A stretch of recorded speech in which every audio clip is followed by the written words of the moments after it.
Tā, tava pieredze, atklāsmes un arī vairāk par Ķīnu, pieredzes un atziņas, interesē tavu pieredzi, iegumu un vispārējais, ko paņēmi sev.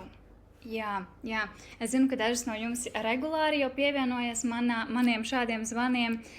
Viņi ir par manas pieredzes sazemēšanu, nodošanu tālāk, jo viens no galvenajiem iemiesošanas embodiment principiem, kuriem es sekoju, ir, ka viss ir jānodod tālāk, lai tu līdz galam tiešām to integrē. Kad mēs kaut ko jaunu iemācāmies, bet tālāk nenododam, mēs iemācāmies tikai uz 50%, tāpēc mans uzdevums nodot arī jums to vērtību, ko ieguva es, lai jūs varat to pārņemt, varbūt kaut kā iedvesmoties, iegūt kaut kādas atbildes.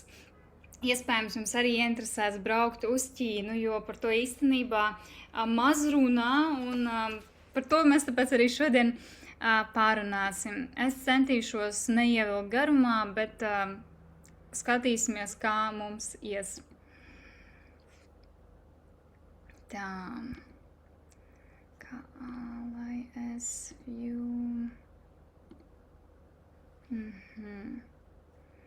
Nu, tādāms arī tas, cik ļoti jūs būsiet šodien iekšā šajā manā stāstā, būs tik daudz, cik jūs arī paņemsiet, tāpēc, ja jums kaut kas norezonē, uzreiz varat rakstīt vai nu čatiņā pulsiņu, vai nu uzreiz savā kladītē, vai kaut kur, kas jums tā kā norezonēja. Es centos uztaisīt tādu miksu, gan par pašu Ķīnu, tās simboliku, kas ir ļoti interesanta, lai arī jūs spējat nolasīt dažādas zīmes savā dzīvē un saprast, kas nozīmē, lai jūs saprastu Ķīnas enerģiju, un, protams, es padalīšos arī ar to manu pieredzi. Tātad iesākšu ar to vispār, kā es nokļuvu Ķīnā. Dažas zinu to stāstu, tas vispār nebija ieplānots ceļojums. Es esmu mentoringa programmā pie manas skolotājas mentoras Amandas, un mēs jau darbojamies pusgadu, un viņai ļoti, ļoti patika mani rezultāti, ko es daru. Pa lielam es esmu tas labais students, ka visu, ko saka, to es daru, un es arī tāpēc saņemu rezultātus, jo man vienmēr ir skolotājs, un man vienmēr ir skolēna, ja? Tā kā tas ir tās veselīgā schēma, kas katram ir jābūt savā dzīvē. Tāpēc jau tagad varat padomāt, vai jums ir skolotājs, no kā jūs mācāties, un vai jums ir cilvēki, kam jūs nododat tālāk to, ko jūs iemācījāties. Ja? Tad ir tas veselīgais aplis. Un vienā no mūsu zvaniem, kas īstenībā ir publiski pieejams, tā zvans ir krievu valodā, viņa vienkārši man pasaka, kaut arī programma nav beigusies, es jau gribu tev uzdāvināt, lai tu redzi, ka ejot to savu ceļu, ka reāli darot, sazemējot, dodot kaut ko vērtīgu, visums vienmēr dos par to lielas dāvanas. Un viņa gribēja ar šo žestu to parādīt, un tā, un es mājā uzzināju, ka es dodos uz Ķīnu, kaut arī es nekad nebiju plānojusi tur doties, ja man tādas pirmās asociācijas, uzrakstiet vispār tagad čatā, kas jums asociējas ar Ķīnu. Tādas pirmās, vēl pirms varbūt jūs dzirdējāt kaut ko no manis, jo man tā asociējās vienkārši ar AliExpress, ar Sheinu, ar visu lēto, ko tu vien tur vari dabūt, un ar kaut ko tādu nezināmu, aizvērtu, ka tur viss kaut kā ir sarežģīti, nesaprotami, ka tur ir ļoti daudz cilvēku, visi vēl staigā ar maskām. Tā kā galvenās asociācijas bija tādas. Pilsētas un plastmasa, puķi, sena pagātne, Ķīnas senā medicīna, daudz lielu ēku, daudz cilvēku, maz vietas, simbolika ēdiens. Eksotika, filma Zelta zieda lās. Aha, interesanti. Jā, super. Un kad es tikko atbraucu uz Ķīnu, mans ceļš sākās ar Pekinu, viņu tagad saucas kā Beijing. Un šī pilsēta man riktīgi likās kā Krievija. Es esmu bijusi Krievijā, es zinu, par ko es runāju. Viss likās kā tāds padomju laiku stila, liels ēkas, viss tāds pelēcīgs. Un, diemžēl, katrs cilvēks arī atbraucot un nezinot, kur doties, var parādīties nepareizs priekšstats par to valsti, ja. Un tālāk retrīta laikā mēs devāmies gandrīz vai cauri visai Ķīnai, no Pekinas lejā uz Guļiņu. Tur ir īstenībā ļoti attīstītas tieši vilcienu sistēmas. Tur vilcieni brauc kaut kur no 100 līdz 300 km/h, un tāpēc mēs 3 dienas no 10 dienu retrīta veltījām pārvietošanai. Ja? Tāpēc tas bija ļoti tāds dinamisks retrīts. Un tas, ko jūs arī redzat slaidā, New Era ceļošana, ja? Tas bija par šo retrītu, kurā es biju, ka ceļošana vairs nav tikai par skaistām vietām, par atpūtu, bet tā kļūst par iespēju paplašināt savu perspektīvu, ieviest kaut kādu jaunu gudrību. Un par ko es gribu parunāt, ir par to, ka katrai valstī ir savs kultūras kods. Ko tas nozīmē? Filosofija, vērtības, enerģija, kas veidojusies simtiem vai tūkstošiem gadu. Un, diemžēl, kad bieži cilvēki brauc atpūsties, vienkārši, piemēram, guļ pludmalē, vai iet tikai šopingā, vai vienkārši skatās kafejnīcas smukas ēkas, bet nenotiek tas sakrālais process, kur tu pārņem tās kultūras dziļo nozīmi. Un kā mums stāstīja, ka tad, kad tu aizēji pie meistara, piemēram, pat uz vienu praksi, tev ir iespēja pārņemt tā meistara pieredzi, ko viņš, piemēram, ir uzņēmis gadu garumā. Tāpat arī ar valsti ir iespēja tur atbraucot, izdzīvojot uz sevis visu šo filosofiju. Nepietiek tikai zināt faktus, nepietiek tikai redzēt tās skaistās vietas. Ir svarīgi reāli piedzīvot, piemēram, prakses, kas tur ir aktuālas, Ķīnas medicīnu, tējas ceremonijas. Un tāpēc tas, ko mēs darījām šajā retrītā, mēs vācām kodus. Un es gribu, lai jūs pirmkārt paņemat šo, varbūt kādai jauno ideju par kodu vākšanu katrā valstī. Tagad, kad jūs ceļosiet, uzlieciet savu mērķi, nevis vienkārši tur patusēties, atpūsties, vēl kaut kas. Protams, tas arī tam ir vieta būt, bet kā pataisīt katru ceļojumu par transformējošu, ir uzlikt mērķi, savākt šīs valsts vibrāciju, reāli piedzīvot to, ko šajā valstī darīja tūkstošiem gadu. Jā. Un pēc tam pārņemt kaut kādus principus savā dzīvē. Ar dažiem principiem, protams, no Ķīnas es šodien arī padalīšos. Un tieši Ķīnā tūkstošiem gadu ir mācījusi, ka ir jābūt harmonijai starp garīgo un materiālo pasauli. Ka mēs nevaram dzīvot tikai matērijā, mēs nevaram dzīvot tikai garīgumā. Un tieši tāpēc tā kāds dzirdu kādu, līdz izslēgšu. Tā, sorry, es kādu nomjūtošu. Tā.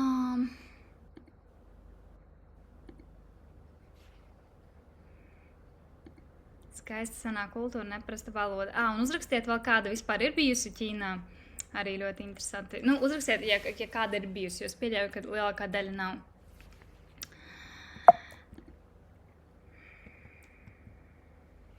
Un kāpēc tieši Ķīna? Jā, pirms es braucu, es tā kā nesapratu gandrīz neko. Un tagad, kad ir bijušas šīs 10 dienas, manī, ziniet, ielādēja tādu failu, kā paņēma failu, ielādēja mani ar visām tām pieredzēm, ar visu to plašumu, kas ir šajā kultūrā. Un pirmkārt, ka tā ir viena no retajām civilizācijām, kura 5000 gadu laikā ir saglabājusi savu unikālo filosofiju, reliģiju un tradīcijas. Pie tam, ka tā ir komunistiska valsts, kurā ir ļoti arī konkrēts politiskais režīms, teiksim, tas, ko es varu pateikt, ko es sajūtu par vietējo mentalitāti, ja mēs ņemam nost kultūru un tradīcijas, ir tas, ka cilvēki ir ļoti ieinteresēti dzīvot pēc noteikumiem, ka ir jābūt sistēmai, ir jābūt disciplīnai, un tieši pateicoties tam, ka visur ir tie noteikumi, kā vajag, kā pareizi, katrs zina savu vietu, un tāpēc tieši Ķīna pēdējo 20-30 gadu laikā ir vienkārši izšāvusies kosmosā. Jā, bet tas nenozīmē, ka viņi kļuvuši par robotiem, ka viņi vienkārši uztaisījuši sev tādus kā rāmīšus, un iekš šiem rāmīšiem viņiem ir iespēja katru to aktivitāti, ko viņi dara, pataisīt par rituālu, par ko mēs arī parunāsim. Kāpēc arī Ķīna tieši tagad ilgu laiku tā bija aizvērta? Bija grūti tur tikt, tur vajadzēja vīzas, kaut kādas atļaujas. Tagad 2026. gadā ieskaitot, bija iespēja braukt bez vīzām. Daudzām valstīm, Eiropas Savienībai, no Krievijas, no daudzām. Plus tā nav turistiska valsts. Ko tas nozīmē? Ka pirms, tad, kad iebrauc jau daudz turisti, spēka vietās, tempļos, tā enerģija, viņu ir grūti savākt, tos kodus ir grūtāk sataustīt, jo ļoti daudz faktoru no malas. Lai kāds fočēs, kaut ko runā, cilvēki vienkārši atbrauc, papļāpāt tur, nevis tiešām uzņem to enerģiju. Tāpēc, kāpēc bija ļoti forši būt Ķīnā, jo tur bija vispār maz turistu, ir milzīgi plašumi, un tur reāli var būt iekšā šajā kultūrā.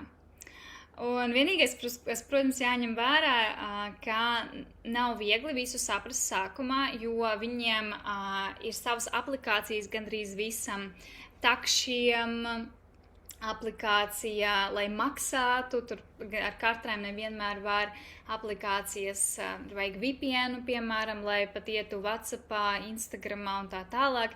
Līdz ar to šim ceļojumam ir jāsagatavojas, jo Ķīna ir par noteikumiem, un ja tu nespēji sakot noteikumiem, tad tu vari daudz ko nesaprast. Un tad pirmā galvenā atziņa, ko es jau minēju, garīgais un materiālais, ar to nav jāizvēlas. Ja rietumu kultūrā mēs bieži dzīvojam galējībās vainu, tad Ķīnā ir citādāk. Mēs pieredzējām to, ka vienlaicīgi var būt meditācija, garīgas prakses, tempļi, kā senajos laikos un vēl joprojām imperatori vai kaut kādas ļoti svarīgas personības sākumā iet kur? Uz templi, lai saņemtu šo labestību, to veiksmi un palūgt augstākiem spēkiem, lai viņi arī ir kopā līdzās kaut kādā cīņā, projektā vai vēlēšanās, piemēram. Un tād šie imperatori jau gāja tautās, lai organizētu sabiedrību, lai sasniegtu kaut kādus mērķus. Un vēl joprojām visur viņi paši runā par enerģijām, viņi runā par harmoniju un vienlaicīgi, protams, arī par ļoti cilvēcīgām lietām. Ļoti arī interesanti bija uzzināt, ka Ķīnā tieši sieviete ieņem ļoti svarīgu lomu, kā viņi izturās pret sievietēm, priekš viņiem tā ir tiešām kā dieviete, viņi daudz ko dara priekš sievietes un tad ļoti arī ģimeniski cilvēki. Un baudīšana un disciplīna, tas bija par to, ka viņiem ir daudz, noteikumi, daudz, kas viņiem jādara, bet mana viena no lielākajām atziņām bija par to, ka mūsu ikdienišķās lietas mēs bieži atstājam automātā. Kaut kā mēs pieceļamies, kaut kā mēs aši pēdam, kaut ko aši daram, bet tās ir lietas, kam mēs veltam visvairāk laika, gulēšana, ēšana, seks, bet mēs viņām vismazāk veltam laiku un to tās īpašās nozīmes. Savukārt Ķīnā šīm lietām piedāvā to īpašo sakrālo nozīmi, ka ēšana ir kā rituāls, kur ir ļoti vienmēr skaisti salikti piedurumi, varbūt vēl kaut kāds zīmējums, kam ir sava simbolika, ka jūs visi sēžaties ģimenē un ēdat. Ļoti interesanti bija pavērot, ka tad, kad mēs pasūtījām ēdienu restorānos, piemēram, zupu, tā zupa vienmēr bija uz vismaz 3-4 cilvēkiem. To atnes milzīgu tādu tā kā katlu, un vienmēr bija grūti saprast, kā. Mēs esam pieraduši būt tādi individuāli, ja? Savukārt viņu kultūrā tas ir normāli, ka katrs pasūta ēdienu un dalās ar citiem, un tad viņiem ir tāds galds, kas griežās. Ja? Un tāpat, piemēram, ar tējas ceremoniju. Mums tēju padzert, tas ir vienkārši iedzert vēl ar končiņu, tad viņiem tas ir veids, kā dziedināt sevi. Kad mēs bijām mūsu pēdējā lokācijā Janšou, mēs bijām tāda Kastru kalnu tā kā apkārtnē, un tā vieta, kur mēs palikām, viesnīca, tur strādāja jaudīgi meistari, kas atbild par masāžu, par tējas ceremonijām, taiči, un pēc masāžas mums uztaisīja tādu tējas ceremoniju, kuru mēs sākumā viņu pasmaršojām, un tad mēs to glāzīt ar tēju likām klāt savām acīm, degunām, ausīm, un tādā veidā mēs dziedinam dažādus orgānus savā ķermenī un vispār dažādas sfēras, piemēram, ausis bija par tēva lomu, tad mute par mātes lomu, un tad arī katram sejas vaipstam arī ir kaut kāds orgāns, kas bija ļoti interesanti. Ka viņi spēja ielikt to tādu apzinātības momentu un arī no viņu Ķīnas medicīnas zināšanas tādām ikdienišķām lietām. Tāpēc viņiem arī parkos Ķīnā gandrīz visur ir īpaši pensionārus redzēju, bet es pieļauju, ka arī mūsu vecuma cilvēki to dara, praktizē šīs enerģijas prakses. Ja? Piemēram, es vādu enerģijas devu iemiesošanas prakses, viņi taisa savas taiči, cigūna, tās arī ir kustības prakses, kas ir par enerģijas vadīšanu caur ķermeni. Un viņi kaut kā šitā sit uz dažādām pusēm, es paņēmu arī bukletu, sākšu pētīt, ļoti interesanti. Teiksim, mūsdienu arī somatika un dažādi novirzieni. Protams, ka aizsākumi jau ir bijuši austrumos, Ķīnā un arī citās tradīcijās, ko ir vērts apskatīties. Jā, rekur arī vēl daži piemēri, tradicionālā medicīna, arī ļoti interesanti, mēs gājām uz masāžu, un vienai sievietei sāpēja celis, un masāžas laikā viņi saprata, ka tas nebija par celi, bet kaut kāds orgāns, viņam trūkst tur enerģijas apmaiņas, un ka viņi tagad strādās tieši ar to orgānu, ka viņi neskatās tikai ierobežot uz to vienu vietu, bet ķermeni kā kopumu, tā holistiskā pieeja, un ka viņi tiešām strādā ar enerģijām. Vēl vienai sievietē par mēnešreizēm. Kāpēc, piemēram, sāpīgas mēnešreizes, augstas kājas, rokas? Tāpēc, ka ir par daudz augstās enerģijas ķermenī, augstā gaisa ķermenī. Iedomājieties, cik plašāk ir tā domāšana, kā ir pierasts mums, ka mums joprojām vienkārši uzdzer tabletīti un viss būs kārtībā. Un ļoti īpaši bija pieredzēt arī, jā, mēs parunāsim īstenībā, man liekas, ka slaidos ieliku, paskatīsimies. Mums bija tējas ceremonija, mēs bijām Čanzanzē kalnos, es kaut kā neieliku bildīt, es nezinu, kāpēc, labi. Pēc tam, gan jau jūs manos storijos kaut kur redzējāt, tie ir Avatara kalni. Ja domājieties, Avatara kalni, mēs bijām reāli tajos kalnos. Tas īstenībā ļoti augstu, tur neviena bilde nespēja nodot to tā kā apjomu tam, ko mēs redzējām, un tieši tur vāc ļoti retas unikālas tējas, kuras gandrīz nekur neizplata. Man viņi ir pat līdzi, es to atnesīšu.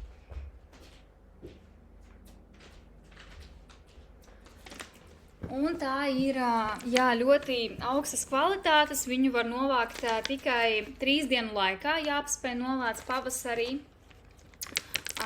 Un arī ļoti īpašā veidā viņa tur glabājas. Es nezinu, vai jūs kaut ko redzēsiet. nekas īpaši nav no iepakojuma, bet ļoti, ļoti īpaši tēja vispār bez kofeīna, un tur, protams, mums arī pastāstīja, ka katrai tējai ir sava unikālā nozīme. Teiksim, šī tēja ir, lai asinsrite labi strādā, viņa palīdz no jebkādiem iekaisumiem, un kā tāds detoks, un viņu var dzert kaut vai visu dienu, jo nav kofeīna. Kā ļoti, ļoti jaudīga tēja. Arī gan jau esat dzirdējuši par feng shui, ja, kur arī pēc enerģijas viņi skatās, kur labāk ir kādas mēbeles likt, kā pareizi būvēt kaut kādas mājas tempļus, ko vēl joprojām viņi izmanto. Un cīņas mākslas, tai chi, feng shui, kung fu, par ko arī būs. Bet ļoti svarīgi arī ir saprast 3 galvenās filozofijas Ķīnā, lai vispār iegūtu sapratni, par ko tā ir. Daoisms, konfucisms, neesmu pārliecināta, kā latviski viņu sauc, un budisms. Tātad daoisms ir uzticēties dzīves plūsmai. Tas māca, ka dzīvē viss jau atrodas dabiskā līdzsvarā, un mūsu uzdevums ir vienkārši atgriezties pie tā dabīgā līdzsvara. Nevajag visu kontrolēt, nevajag cīnīties, bet jāiemācās būt tādā dabīgā ritmā ar dzīvi. Tāpēc īstenībā varēja redzēt, cik ļoti arī ķīnieši dzīvo momentā un bauda momentu, un arī retrītā es bieži sevi ķēru patiesībā pie domas, ka es kaut ko kontrolēju, vai šajā momentā te un tagad mēģinu saprast, kas būs nākamajā momentā.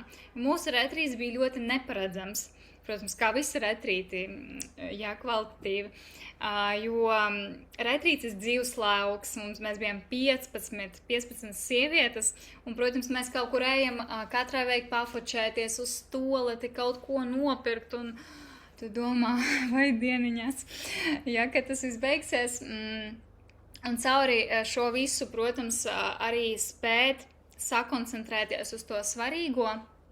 Un tieši retrīta laikā es apzināti ar to pastrādāju, ka tas ir vislabākais, kā tas viss var notikt. Tik lēni, varbūt tik nesaplānoti vietām, bet tieši tā tam ir jābūt. Uzticēties, ka nevis tas mans plāns manā galvā ir tas pareizais, bet patiesībā visums vienmēr iedod mums kaut kādas situācijas, jā, kā uzticēties un kā iet plūst vislabākajā veidā. No daoisma nāk iņ un jaņ, visdrīzāk jūs dzirdējāt sievišķais, vīrišķais, 5 elementu sistēma, čī plūsma, tā ir čī dzīvības enerģija. Jūs gan jau arī dzirdējāt par kundalīnī, tas ir tas pats. Tas pats tikai jau 5000 gadu garumā. Te mēs varam par to mācīties no pirmā vota. Tradicionāla ķīniešu medicīna, feng shui, ciguņa. Jā, tas ir par to arī, kā cienīt dabu un tās ciklus. Darīt mazāk, bet apzinātāk. Atrast spēku mierā, nevis patstāvīgā cīņā, jā.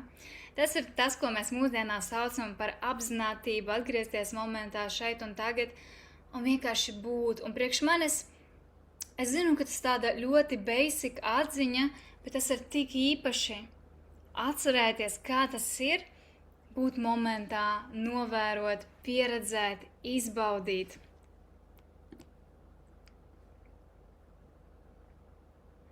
Jā, tik ļoti iekšēja sajūsma, ka šis, ko stāsts, ir tik tūs man. Es esmu īstenībā tādā šokā, ka Ķīnas kultūra ietver visu mūsdienu apzinātību un daudz ko mēs patiesībā, uz kuru virzienu mēs gribam iet, ka mēs esam bišķi pārsātinājušies ar mūsu rietumu pasaules redzējumu un mums ļoti pietrūkst bišķi tas austrumu, tā plašāks redzējums, holistiskā pieeja dzīvei. Un es vēl biju kādā vegānu restorāniņā, tur bija zviedru galds, un sieviete saka, ļoti ieskutau šo zupiņu, jo viņa ir ļoti laba tieši sieviešu orgāniem, sieviešu organismam, un tad es arī sapratu, cik ļoti viņi pievērš uzmanību tam. Viņiem ir tur dažādas saknes, dažādi veidi ar kaut kādiem ārstniecības augiem. Plus viņi ļoti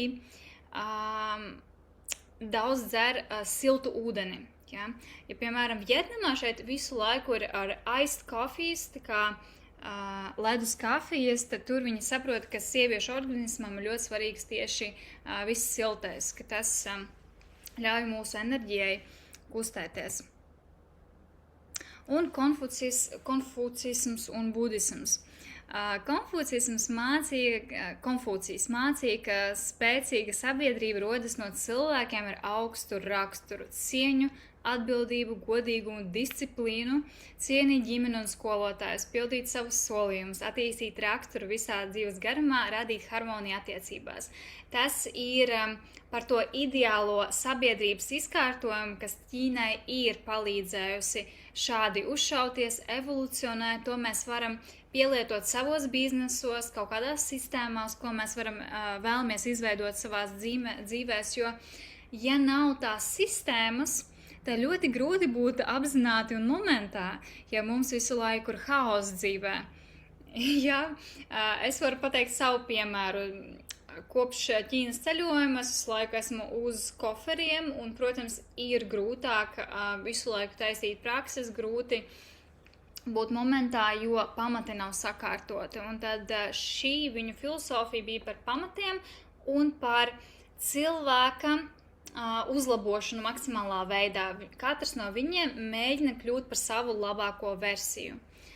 Un budisms, to, ko jūs varbūt no manis jau vairāk dzirdējāt, zinājāt, man ļoti to budisma filosofija, viņa balstās uz atbrīvošanos no ciešanām, lai beigās sasniegtu mīlestību un sasniegtu nirvanu. Un tur jau, protams, budismā mēs trenējam līdzjūtību, mīlestību pret citiem, pieņemšanu un tādu iekšējo atbrīvošanos, nepieķerties ne labajam, nepieķerties ne sliktajam. Un tas bija, protams, man spēcīgs atgādinājums. Man bija notikuši daudzi tādi īpaši momenti, jo mēs daudz gājām uz tempļiem. Tāds viens no spēcīgākajiem bija templis, kas bija augstu kalnos, Čenzanzē rajonā, turpat pie tiem Avataru kalniem, un arī tur bija maz turistu, jo līdz viņam bija tālu jāiet. Tāpēc dažreiz tās tālākās vietas, arī mūsu augstākie mērķi, ambīcijas un arī tempļi, kas ir kaut kur tālāk, ne tik pieejami, bieži vien ir paši fantastiskākie, jo tur ir tā tīrā enerģija, un bija moments, kad es viena biju tādā viņu augstākās pakāpes templī, tur ir tā kā pakāpieni un tur uz dažādiem maziem templīšiem aiziet, un es kaut kā ienāku, un tur bija nevis Buda, bet Guaņiņ. Guaņiņ ir Budas sievišķā izpausme. Pēc mitoloģijas vēsta, ka viņa radusies no Budas asaras, kad viņam noticēja asara, jo viņš bija ļoti līdzjūtīgs. Buda bija reāls cilvēks.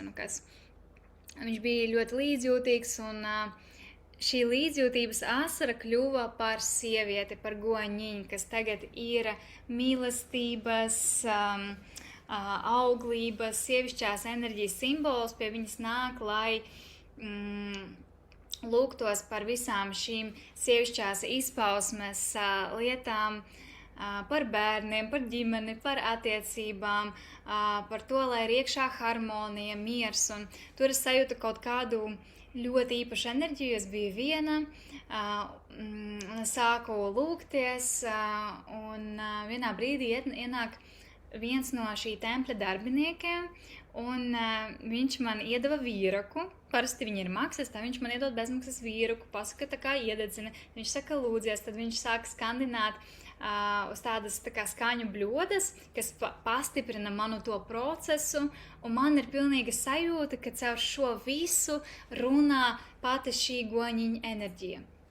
Ja, kas ir skeptisks pret visiem šiem tēliem, neuztveriet to kā kaut kādu dievišķu enerģiju, bet kā ir visums un visumā ir dažādas enerģijas, un vienkārši šis goņiņa tēls, viņas figūra pievelk sevī tieši šīs enerģijas, ko es jums minēju. Un tāpēc, kad mēs redzam konkrētos tēlus un simbolus, mēs varam pasmelties no viņiem to enerģiju. Ja, un beigās viņš vēl paņem savu telefonu, sāk mani fotografēt, un priekš manis tas bija tiešām dialogs ar šo enerģiju un tāds dziļš savienojums, un te nav nekādas atziņas, ko es jums varētu teikt, kā vien vibrācija, ko tu saņem no tādām spēcīgām svētvietām, un lai arī es, kad dalos ar jums vairāk stāstu par dziļu savienojumu ar sevi, atrast atbildes sevī, tad, kad mēs esam dziļi sevi un atnākam vēl uz svētu vietu, kur mēs pārņemam vēl to enerģiju, kur tūkstošiem gadu cilvēki nāca, lai attīrītos, lai saņemtu to enerģiju, tas ir ļoti spēcīgi. Un tas templis, kāpēc viņš bija tik spēcīgs, jo viņš ir augstu kalnos un agrāk viņš bija nepieejams citiem, jo vajadzēja 82 dienas, lai uzkāptu uz viņa. Iedomājieties, ka kāds cilvēks kāpa 82 dienas, lai nokļūtu tur augstu un aiziet uz to templi. Ja? Un kāda fantastiska iespēja to bija pieredzēt.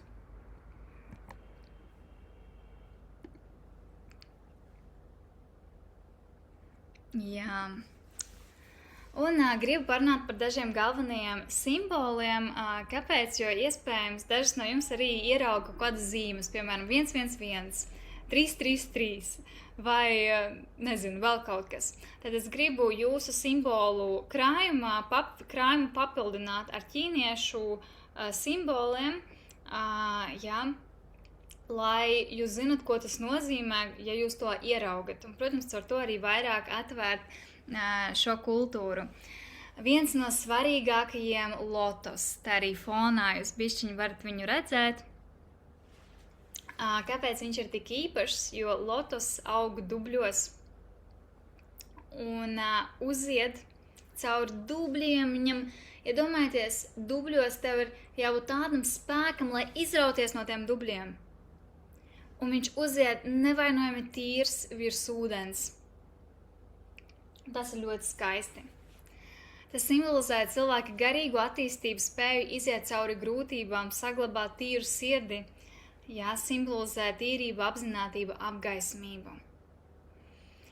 Varbūt arī jums, vai jūs zināt kādu cilvēku, kam dzīvē ir bijuši dubļi, ļoti slikti dzīves apstākļi, grūtības, un tas cilvēks tāpat bija spējis izaugt un atplaukt kā zieds kādā ļoti skaistā veidā un netikt sabojāts, ka mūsu sirds netika ievainota no tā visa, bet tieši otrādāk mēs paņēmām visu to gudrību no mūsu dzīves dubļiem un uzplaukām vēl skaistāk. Tā kā, ja kādai interesē vispār iziet šo ceļu, ja kāda no jums jūtas dubļos tādos, tad lotus ir tas simbols, ko jūs varat izmantot īstenībā. Es pat pačukstēšu, viena no jums, kas ir šeit zvanā, ir tieši šī lotosa simbols. Nu tā, nākamais goņiņi, ko es jums jau stāstīju, rādīju. Goņiņi. Cik interesanti raksta goņiņi.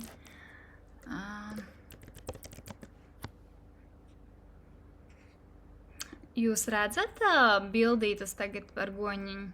Es tagad uzslēdzu, lai jums ir vizualizācija. Super, jā. Lai vienkārši jūs saprotat, kā viņi izskatās. Kur dažādos veidos attēlota. Pa lielam, ja jūs esat budisma templī un redzat sievietes simbolu, tad tā ir goņiņa.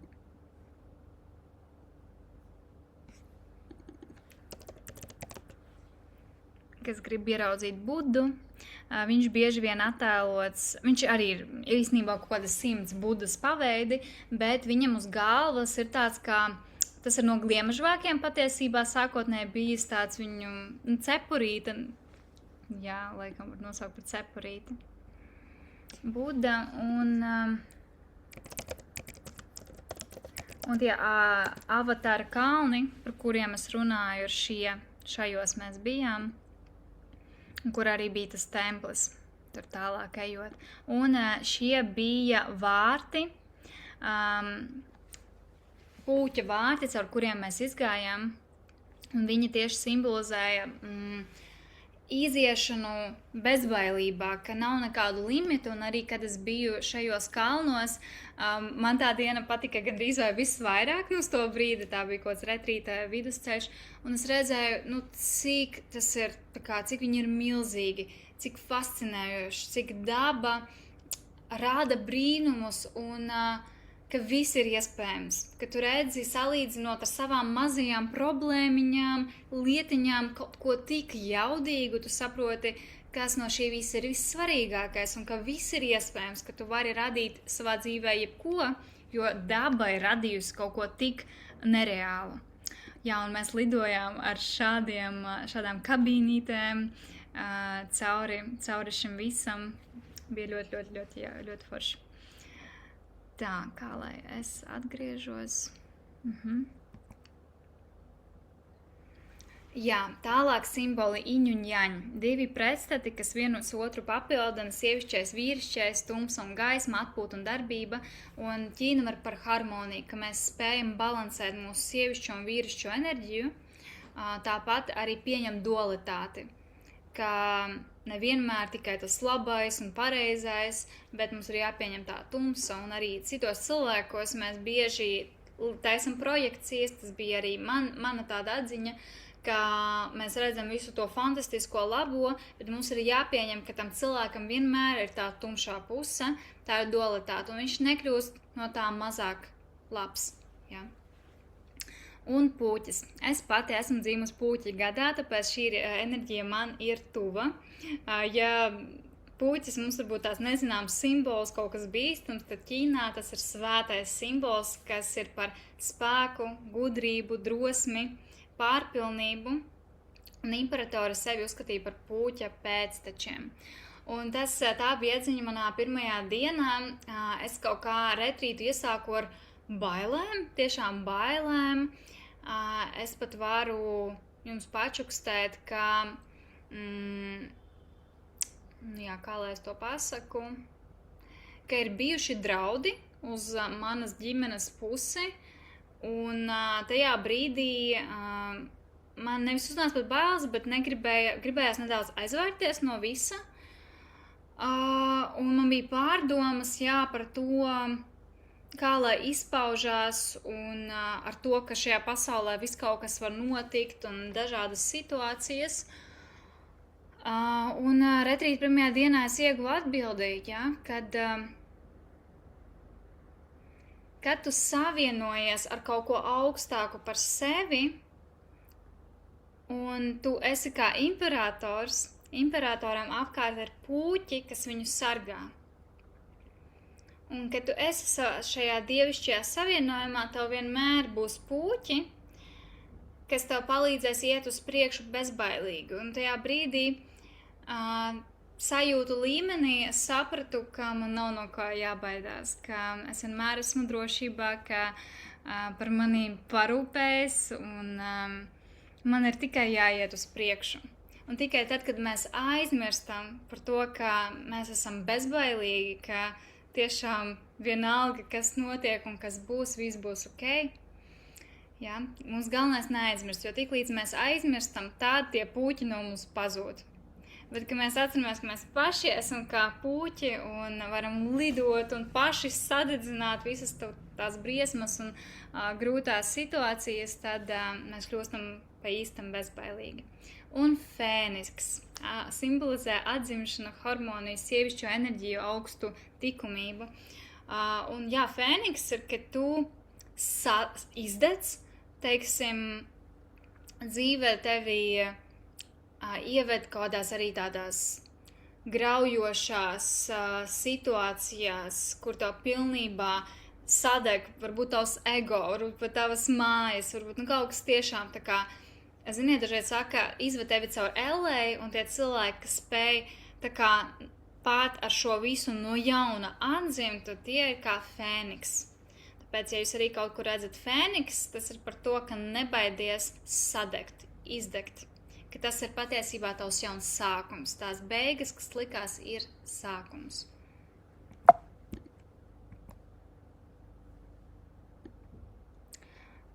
Tā, vēl daži plumju dzieds, kad dzied ziemā, kad vēl ir augsts, simbolizē izturību, cerību, drosmi, spēju uzplaukt grūtībās. Redziet, kāda viena tēma ir Ķīnā, ko mēs visu runājam. Cauri grūtībām, cauri tādu, tad, kad it kā nevajadzētu sanākt, tu tāpat sanāk, tu izlauzies cauri. Ķīna parāda, kad, lai arī kas notiek, tu vari sasniegt to, ko tu vēlies, tu vari uzplaukt. Caur bezbailību tev vajag attīstīt konkrētas rakstura īpašības. Paņemiet kādu mērķi, kas jums ir, kas liekas grūti sasniedzams, un pārņemiet šīs Ķīnas īpašības. Kā būtu, ja jūs tagad ieslēgtu sevī programmu, būt bezbailīgai, iet uz priekšu, neapstājoties, ar drosmi, ar cerību, ar izturību. Jā, un kā jums tad viss sanāktu? Par to ir Ķīna. Un sarkanā krāsa, veiksmes, prieka, dzīvības simbols, aizsargā no negatīvās enerģijas un aicina uz pārpilnību. Un viņi ļoti bieži izmanto, protams, monētas un zelta, visādas aksesuārus. Tas ir par bagātību un labklājību. Jā, un tad, kad mēs retrītā pabijām dažādās vietās, sākumā tā bija Pekina, pēc tam mēs devāmies uz Šaoliņu templi, kur mūks 9 gadus sēdēja alā, meditēja, skatoties uz sienu, un tikai pēc 9 gadiem, kad viņš sasniedza to apgaismību, gudrību, viņš iznāca ārā no alas un devās cilvēkos, lai nodotu šo gudrību, to izplatītu. Tas arī par to, ka mēs saņemam kaut ko no augšas, nododam tālāk, un dažreiz tādām lielajām atklāsmēm vajag laiku. Mēs bieži vien gribam uzreiz 1 gadu laikā izšauties, kaut ko sasniegt un tā tālāk, bet ja mēs turpinam ilgi fokusēties uz kaut ko, mēs vienmēr sasniegsim tur rezultātus. Un šajā Šaoliņu templī vēl joprojām var braukt un mācīties tās filozofijas, kas tur ir attīstījušās. Kungfu, taiči, mēs tur redzējām, kā jauni vīrieši, viņi pat ne vīrieši, puiši, drīzāk viņam ap 15, viņi uzstājās, tā kā rādot savu meistarību, un tur bija tāds stienītis, viņš bija no kaut kāda ļoti cieta materiāla, nevis koks, ne stikls, bet kaut kāds dzelzsveidīgs materiāls. Un viņš tur rādīja, kā viņš koncentrējas šim procesam, un tad vienā brīdī viņš ar galvu pilnībā salauza šo stienīti, un bija tāda konkrēta skaņa, varbūt storijos redzējāt, un rekur, kā tas izskatās. Jā. Un kas tur bija, redzot to savām acīm, bija ļoti iespaidīgi, jo es redzēju, kā šiem puišiem bija pilnīgi vienalga, kā viņi izskatās, kā citi uz viņiem skatās, pilnīgi vienalga. Viss fokus bija sev iekšā. Kad fokus bija iekšā, viņu uzmanība bija uz enerģijas un spēka vēršanu uz konkrētu rīcību.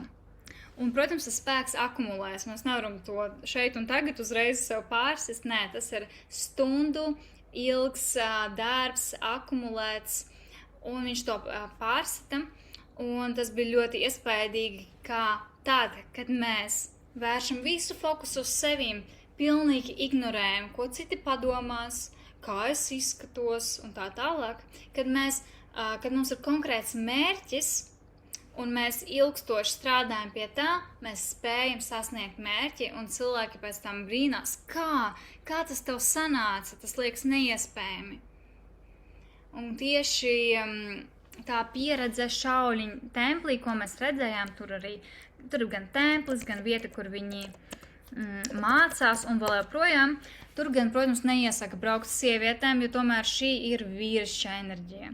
Visas fokus, koncentrācija, tā ir vīrišķa enerģija, un tur ir ļoti stingras apmācības. Tev riktīgi visu laiku ir kaut ko situr, lai tu trenējies, jā. Rekur, piemēram, jā, sieviete. Tā kā tas ir tāds, drīzāk vīriešiem gan tas ir ļoti vajadzīgi, bišķiņi stabilizēt viņu enerģiju, savākties, bet bija tiešām ļoti iespaidīgi redzēt to reālajā dzīvē. Bet es vispār gribēju runāt par kaut ko citu. Jā, mēs bijām Šauliņu templī, un pēc tam mēs devāmies uz Avatar kalniem Čanzanzē, un beigās mūsu pēdējā lokācija bija Janšo, tāda ļoti harmoniska, jau tāda sievišķīgāka enerģija vieta, arī ar kalniem, ar lotusa ziediem, upīti, un tieši tur mēs jau pieredzējām tieši prakses, kas priekš manis bija visvērtīgākais, tiešām ar sevi pieredzēt to visu. Un viens no pamatiem tā, izslēgšu kādu.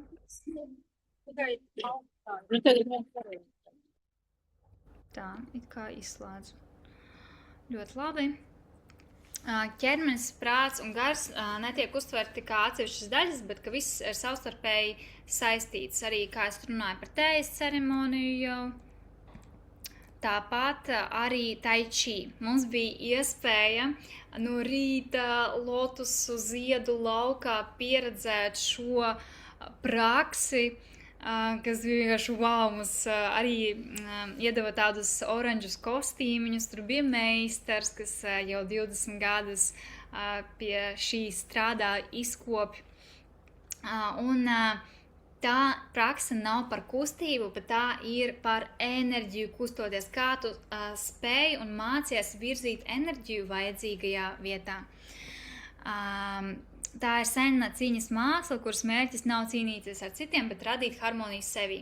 Visi šie mākslas veidi, tai chi, kung fu, cigun, cīņas sporta veidi, tur tu nedrīksti ar viņiem vērst šo spēku pret citiem cilvēkiem. Tu nedrīksti kauties, tā kā izmantot reālajās cīņās. Tu vari izmantot tikai to, lai pilnveidotu sevi un attīstītu spēku sevi. Sajūtiet to dziļo filosofiju un gudrību, ka jā, tev tāpat ir jāturpina izkopt to praksi, kļūt spēcīgam iekšā, bet nevērst to pret citiem. Tas nav domāts, lai veidotu razrušenie, iznīcināšanu. Tas nav vērsts, lai veidot tādu iznīcināšanu, ja? Tas ir tikai, lai uzlabotu sevi. Pirmais princips līdzsvars, ja, ka tur tu mācies caur dažādām pozām un to pārējām līdzsvarot savu enerģiju un ķermeni. Vienotība, tas, ka tu caur elpu, ķermeni, caur šīm kustībām sajūti, ka viss ir vienots. Un pats svarīgākais ir chi, jeb dzīvības enerģijas plūsma, ka enerģija sāk cirkulēt, un viņi tic, ka ja enerģija cirkulē ķermenī, tad tu būsi vienmēr vesels. Un, jā, es arī pierakstīju par tiem parkiem, ka viņi tiešām visu laiku to praktizē, kas arī ir tiešām iespaidīgi, pat pensionāri. Cigun, vēl viena kustības prakse, arī darbs ar dzīvības enerģiju. Ja tai chi ir kustības meditācija, tad cigun ir enerģijas kultivēšanas māksla. Tas ir darbs ar dzīvības enerģiju. Arī līdzīgi, tur ir elpa, kustība, meditācija, dažādas prakses, ko izmanto šajā mākslā. Un, protams, tur arī bija iespēja piedzīvot akupunktūru, kur ar nagliņām. Es gan pati to vēl neesmu piedzīvojusi, bet, protams, tā ir viena no atpazīstamākajām un jaudīgākajām praksēm Ķīnas medicīnā. Un ļoti daudz arī, protams, par pozitīvu atsauksmi par to ir. Jā, un te mēs varam vienkārši redzēt kopumā, kā šīs 3 Ķīnas filosofijas veido vienotu harmoniju. Daoisms, budisms, konfucionisms. Un tagad es vienkārši gribu padalīties arī brīvā stilā ar savām atziņām. Tūlīt es pārslēgšos.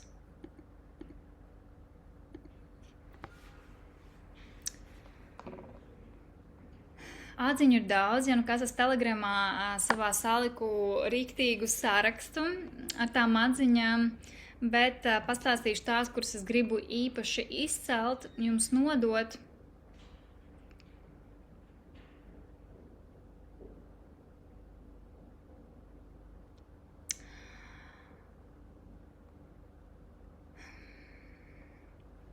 Pirmkārt par rutīnu, ko es paņemu savu līdzi, ka es tagad vēlos pataisīt savu māju. Pirmkārt, es gribu atrast savu māju, otrais gribu uztaisīt tādu māju, kas būtu kā templis, kur katrs stūrītis ir piepildīts ar enerģiju, konkrētu rituālu, ir altārs, ir vieta tējas ceremonijai, apģērbs ir no dabīgiem materiāliem, kur ikdienišķas lietas kļūst par rituālu, un caur šiem rituāliem mēs spējam savienoties ar kaut ko lielāku, garīgāku. Ja? Un tas sasaistās ar nākamo lielāko atziņu, cik ļoti garīgais ir saistīts ar materiālo, un Ķīnas enerģija ir tieši par pirmo čakru, kas zina par čakrām, tas ir stabilitāte, sazemējums, pamati. Un Ķīna ir par to, ka nav jēga sēdēt tikai tajās garīgajās enerģijās, meditēt, daudz zināt, daudz saprast, bet tā arī nerealizēt to dzīvē. Tāpēc Ķīnas enerģija man bija par sazemējumu aktivizāciju. Es teikšu, ka man šis centrs jau ir diezgan spēcīgs, bet tur es saņēmu tādu papildus dzinuli, ka es varu izdzemdēt visas savas idejas, projektus, ka tās visas atziņas viņām ir jākļūst reālām, viņām ir jākļūst sazemētākām, un kā mēs varam saprast, cik ļoti mums balansā ir garīgais materiālais. To mēs varam redzēt pēc mūsu rezultātiem dzīvē, kur jūs dzīvojat, kādas jums ir attiecības, cik daudz jums ir naudas, kāda jums ir veselība, tas viss ir materiālais. Ja jums šī matērija nav sakārtota, sanāk, pirmā čakra nav aktīva. Ja?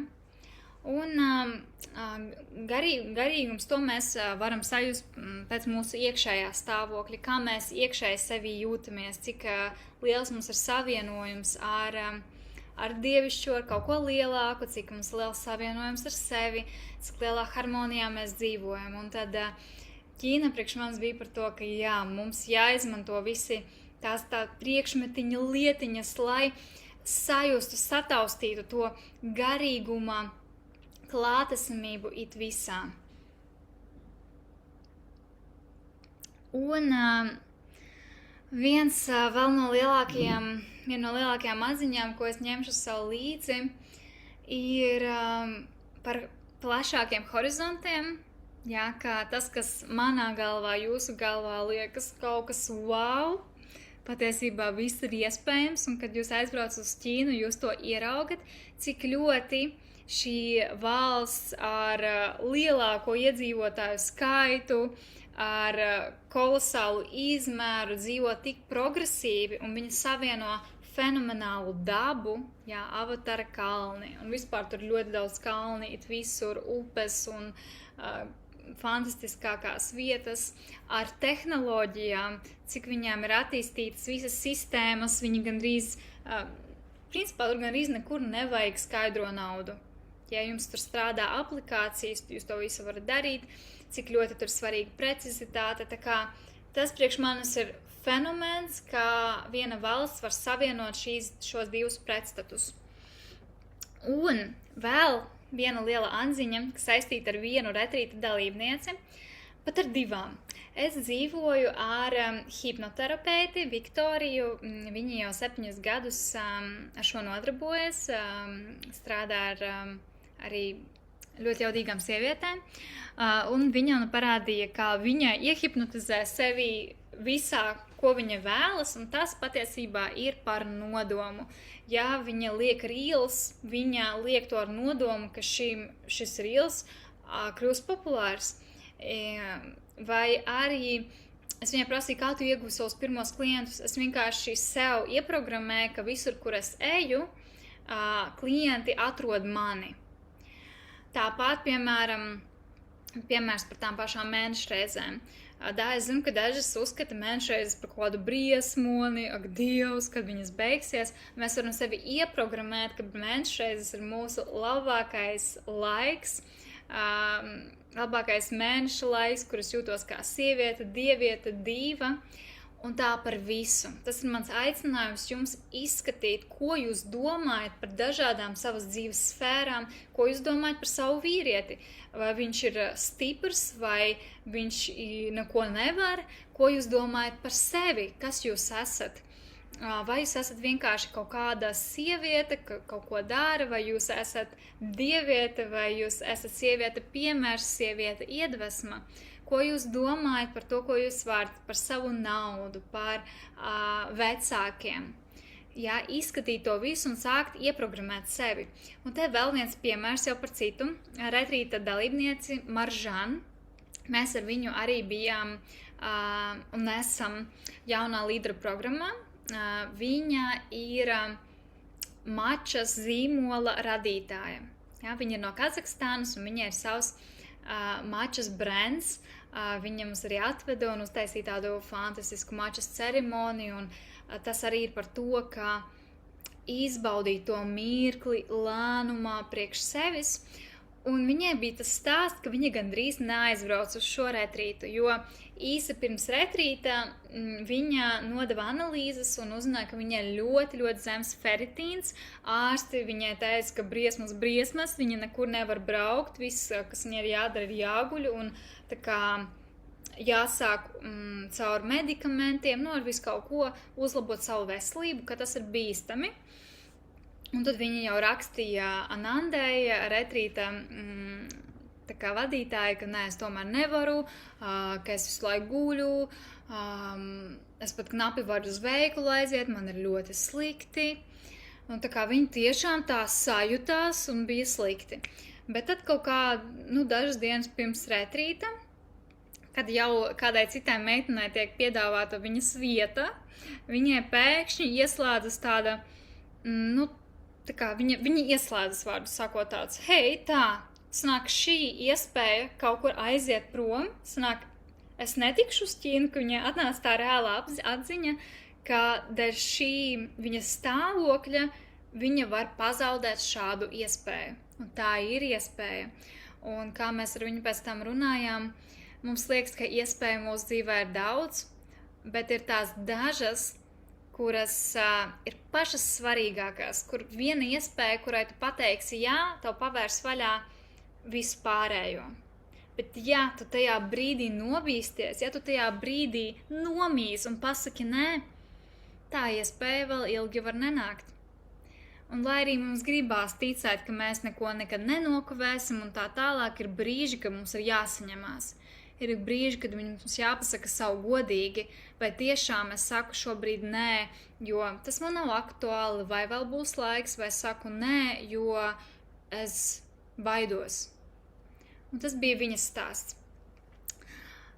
Un viņa tomēr atbrauc uz retrītu ar tādu risku, viņa sajūt, ka,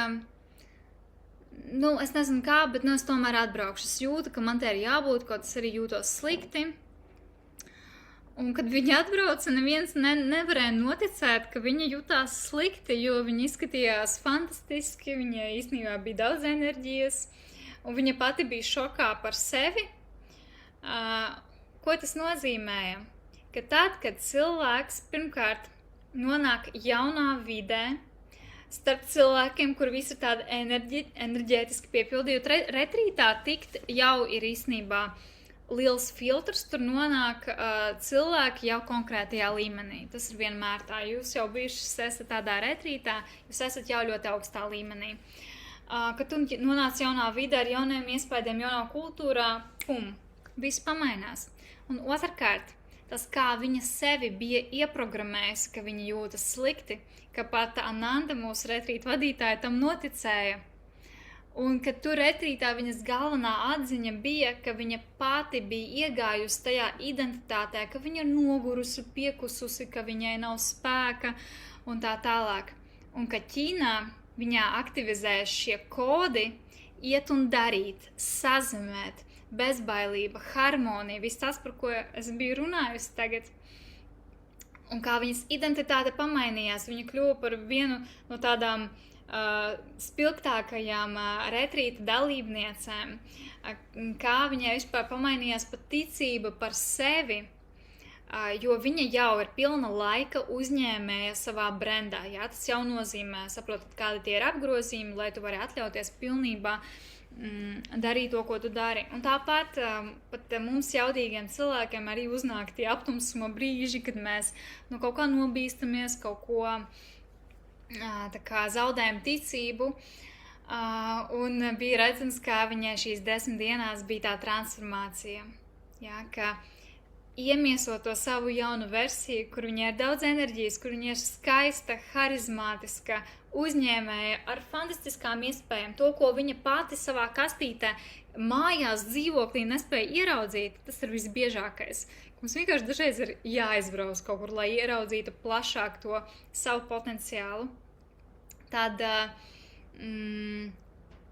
atbraucot tur, mēs visi redzējām, ka viņai tiešām nav limitu ar viņas zīmolu.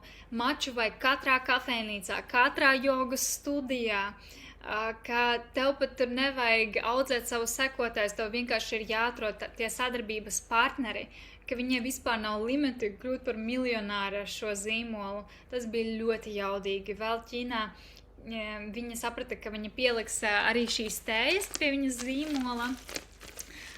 Arī, kas nebūs tikai mača, kas arī ir, protams, dziedinošs dzēriens, bet būs vēl šīs dziedinošās tējas. Un ko jūs domājat? Beidzas retrīts. Mēs sēžam pie viena galda ar viņu, ar Maržanu, šo mačas dāmu, un Anandu, manu skolotāju. Un Ananda mums saka, ka tagad retrīts jātaisa mums. Un es nekad nebiju plānojusi taisīt, es nekad nebiju plānojusi braukt uz Ķīnu, es nebiju plānojusi šeit taisīt retrītu, jo tā nav viegla organizēšana. Tieši Ķīnā tur daudz nianses, kas ir jāzina, jāsaprot. Bet mums ir iedots uzdevums šo nodot tālāk, un tāpēc mēs kopā ar Maržanu taisam retrītu Ķīnā.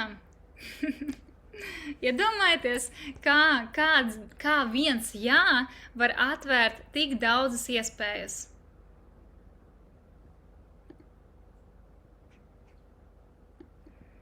Jā, es šo meitenes arī negaidīju. Es nezināju, ka tā būs, bet man iedeva uzdevumu. Man iedeva uzdevumu, kas man ir vienkārši jāizpilda tagad. Tāpēc es dalos ar jums tām, kuras, piemēram, jūt, ka jums tas norisinē, jo Ananda, diemžēl, viņa neatkārto savus retrītus. Jā, viņai vairs tāds pats nebūs, un viņa vienmēr nodod tālāk, jā, lai mēs to varam izdarīt. Tā kā mēs esam oficiāli iesvētītas, ieguvām labestību no visiem Ķīnas tempļiem, taisīju šo retrītu. Tāpēc pastāstīšu tām, kuras sajūta to impulsu, kurām varbūt ieinteresē šī visa filozofija, varat uzrakstīt, kurām rezonē vispār Ķīna, tas, ko es jums šodien stāstīju, kurai liekas, ka tie ir tie kodi, kas jums būtu vispār noderīgi.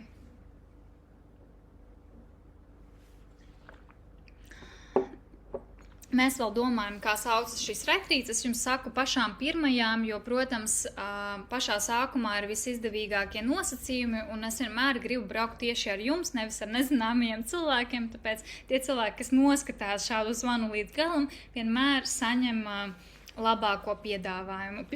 Vai nu labāko, vai nu pirmām kārtām. Tātad retrīts mums būs 16. un 24. oktobrī jau diezgan drīz, jo mēs gribējām uzreiz likt lietā sazemēt šo visu, un mūsu fokus retrītā tieši būs par Ķīnas kodu savākšanu, un mums tas nebūs retrīts, kā mums bija šis, jo šis bija ļoti aktīvs retrīts, ticiet man, visu laiku bijām uz koferiem, es savus 2 koferus nesāju ar to vilcienu šurpu turp, un tas bija reāls darbiņš, un tad mēs atbraucām uz Janšo, ko jūs redzat tagad. Šī bildīte ir Janšo, mūsu gala mērķis, kas palielam savieno visas iepriekšējās lokācijas. Te ir gan daba, gan tempļi, gan paši labākie Ķīnas meistari ir šeit. Tur ir viņu akadēmija Ķīnas medicīnai. Tur ir fantastiska viesnīca, kurā jau ir masāžas rituāli ar šiem meistariem. Tur ir taičī prakses, tur ir lotusa pļavas, vienkārši kosmosīga vieta. Un otrais fokus būs uz savienojumu garīgo un materiālu, ko mēs darīsim gan caur rituāliem, tejas ceremonija, mačas ceremonija, kaligrāfija. Jā, mēs mācīsimies tā kā rakstīt un praktizēt. Mums būs arī fotosesija ar vietējiem kostīmiem un, protams, arī caur manām iemiesošanas praksēm ieprogrammēt sevi savā tajā jaunajā realitātē.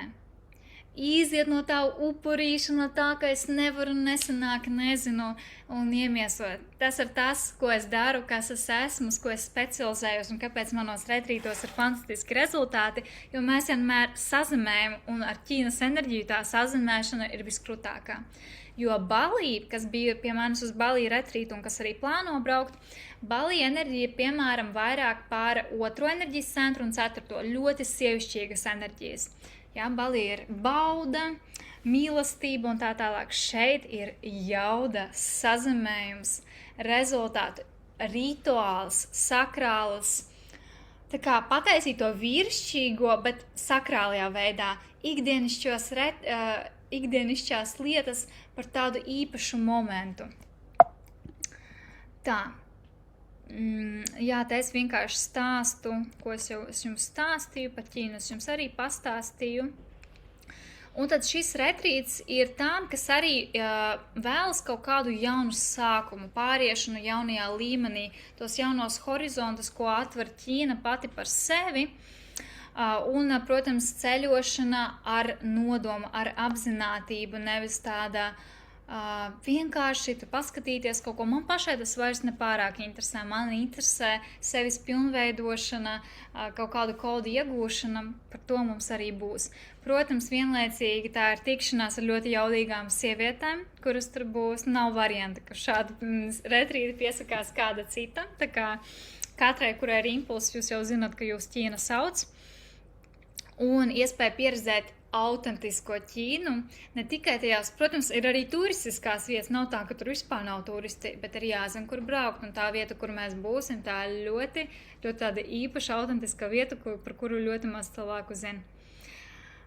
Un tās, kuras vēlas beidzot sazemēt un realizēt kaut ko, ka cik var vārīties galvā, iedvesmās, atziņās, ja, kuras vēlas kaut ko reāli tiešām pieredzēt. Un kas mums būs? Mēs būsim 8 dienas.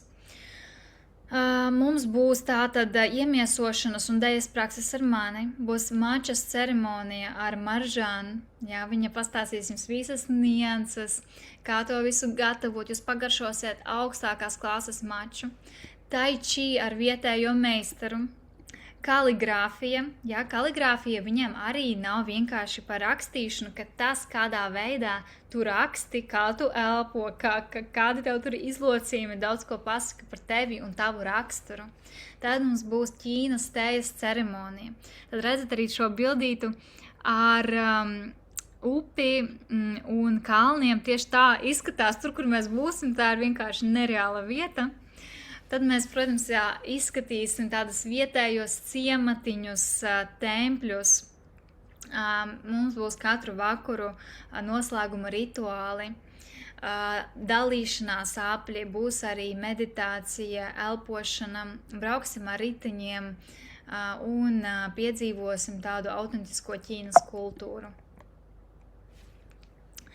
Jā, ka šeit savienojas tādi senie rituāli ar mūsdienu wellness, tā kā mūsdienu vajadzībām. Jā, ka mēs arī gribam celties, taisīt kaut kādas prakses, pa dienu integrēt kaut kādas mazās lietiņas, un caur šo retrītu jūs iegūsiet pilnu skaidrību, kā pataisīt jūsu ikdienas rutīnu par baudāmu, par kaut ko īpašu.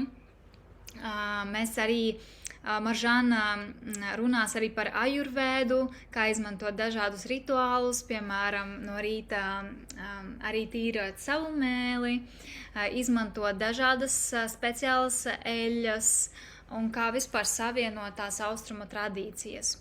Ja mums sanāks, es pat vēlos sarunāt, ka katra, kas atbrauks, saņems certifikātu vadīt tējas ceremonijas, lai jūs pēc tam tiešām varat atbraukt mājās un sazamēt šīs zināšanas un arī iegūt, negribas teikt profesiju, bet kaut ko, ar ko jūs arī varat vākt cilvēkus kopā, jo tējas ceremonijas ir kaut kas amazing. Mums bija vienā Balī retrītā tieši tējas ceremonija, un tā ir ļoti tāda dziļa, es teiktu pat meditācijas praksa.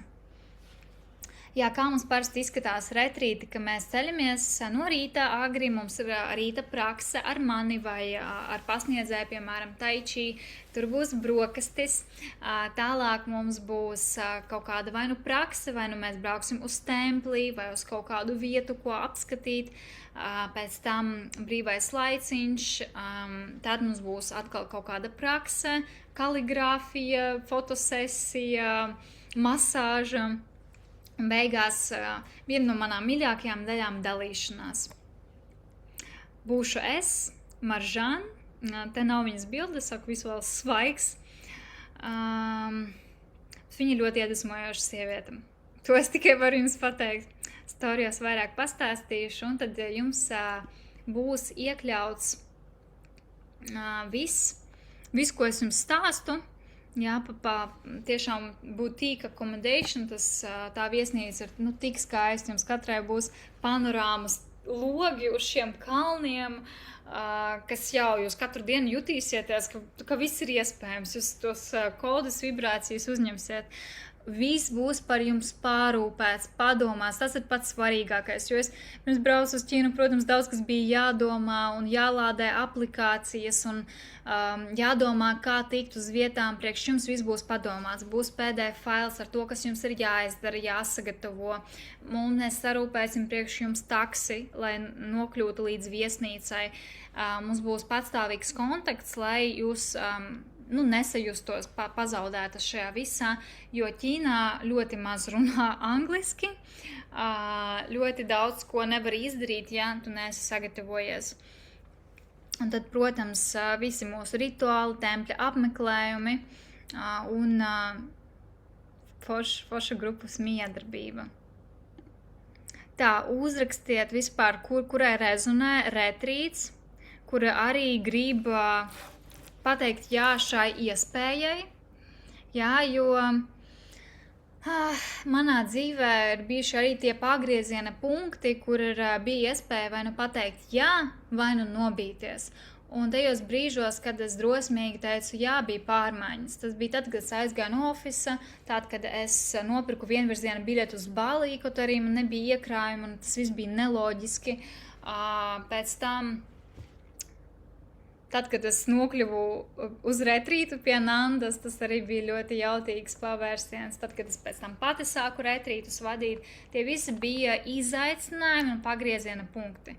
Un retrīti, kas ir ārzemēs un tādās netipiskās mums vietās, tas ir pilnīgi iziešana no komforta zona, kas jūs izaudzēs kā personību reiz 100. Man ļoti rezonē, šogad pirmo reizi sagaidīju ķīniešu jauno gadu, jā, tad vēl es satiku pāri, kurš aicināja ciemos uz Ķīnu, tad šīs, jā, Loreta, jā. ļoti vērtīgi, skaisti izklausās, ka retrīts būs superīgs. Es vēlos pateikt jā šai iespējai. Super dāmas. Tā, es pastīšos, kur man ir informācija.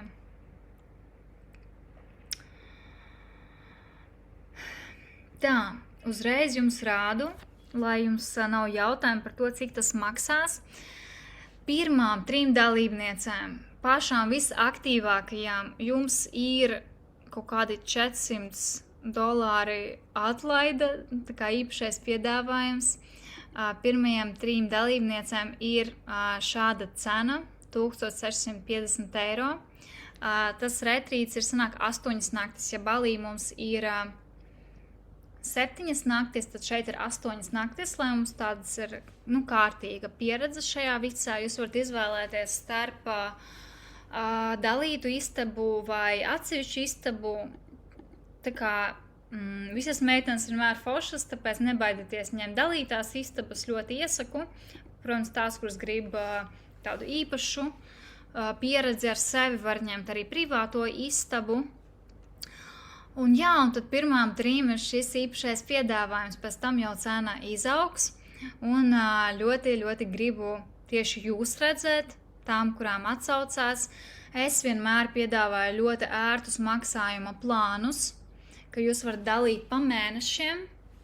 Jā, retrīt jums nav jāmaksā viss vienā piegājienā, jā, un arī, protams, bonus, ka nebūšu tikai es, būs sieviete no Kazahstānas, tas ir starptautisks līmenis, plus sadarbība ar visiem meistariem, kas būs tur, jā, ar visām pieredzēm. Uzrakstiet, ja ir kaut kādi jautājumi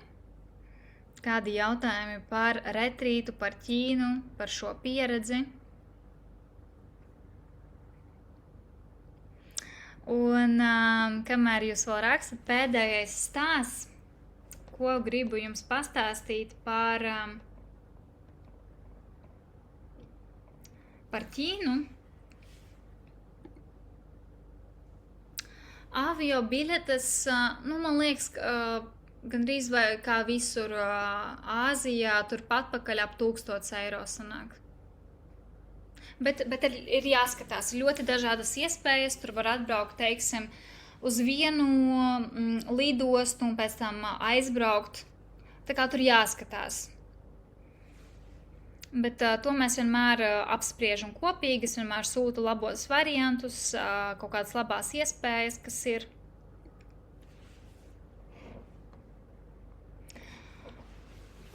Un pēdējais stāsts par karpu, kas kļuva par pūķi. Karps ir zivs, un kā daudzas zivis, viņas peld ūdenī. Un karps peldē pret straumi. Un daudzas zivis padavās, bet viena zivs turpināja. Viņa peldēja, un kad tā sasniedza pūķa vārtus un pārvarēja pēdējo ūdenskritumu, dievi to pārvērta par pūķi. Šis stāsts Ķīnā simbolizē neatlaidību. Lielas pārmaiņas nenotiek vienā dienā, tās notiek tad, kad cilvēks turpina iet, arī tad, kad ir grūti. Karps nekļuva par pūķi tāpēc, ka paveicās, bet kļuva tāpēc, ka neapstājās. Un arī caur šiem pūķa vārtiem mēs iesim cauri mūsu retrītām. Un es zinu, ka daudziem retrīts arī ir liela investīcija, un saceļās emocijas, tā kā, jā, es gribu, bet tas ir tik drīz un tā tālāk. Vērojam uzreiz savas emocijas. Jo no vienas puses, jā, tā ir investīcija, no citas puses, tā ir investīcija, un investīcija vienmēr atgriežas reiz 100. Manā dzīvē katra šāda investīcija retrītā vienmēr man atgriezās. Es pat tagad šokā esmu, ka man ir iespēja pilnā laikā nodarboties ar savu sirdslietu, un tas ir tikai tāpēc, ka es bezbailīgi vienmēr teicu jā. Es biju arī investējusi retrītos arī savu pēdējo naudu. Es to neiesaku jums investēt savu pēdējo naudu, nē.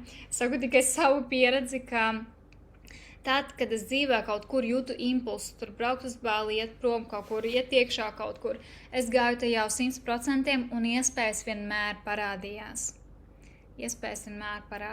Tāpēc, pieņemot šo lēmumu, es saprotu, ka katrai ir jāpadomā, pirmkārt sajūtiet sevi, vai tas ir 100% jā. Tas ir pats svarīgākais jautājums. Ja jūs neskatāties uz cik tas maksā un tā tālāk, jo jums tūlīt jau prāts sāks, nē, tas nav priekš manis, tas ir par ātru un tā tālāk, bet ja jūs bišķiņ citādāk uz to paskatāties, kā uz iespēju, kas jums atnesīs reiz 100. Ka jūs investējat mazāk par 2000 eiro, teiksim, nopļos mums augšu 2000 eiro, un jūs no šiem 2000 eiro varat saņemt 20 000 vai 200 000 atpakaļ. Jūs varat to iedomāties. Ķīna ir par to, ka tu ieraugi to visu plašumu un maģiju, tu saproti, ka tas viss mierīgi manifestējas. Un arī mums ir par pirmo čakru, jums tas viss atnāks atpakaļ. Tas vispār bija arī mans tāds... Mana tāda atziņa, ka dažreiz vajag atdot, lai saņemtu. Tā kā tā, dāmas, tām, kurām interesē, rakstiet man privāti, un ar dažām no jums mēs tiekamies Ķīnas retrītā. Vietas ierobežotas, tikai 10. Jā. Paldies jums, ka skatījāties, ceru, ka jums bija interesanti, noderīgi. Ja jā, tad droši arī pēc tam man atrakstiet, būšu priecīga. Un lai jums superīga diena. Atā!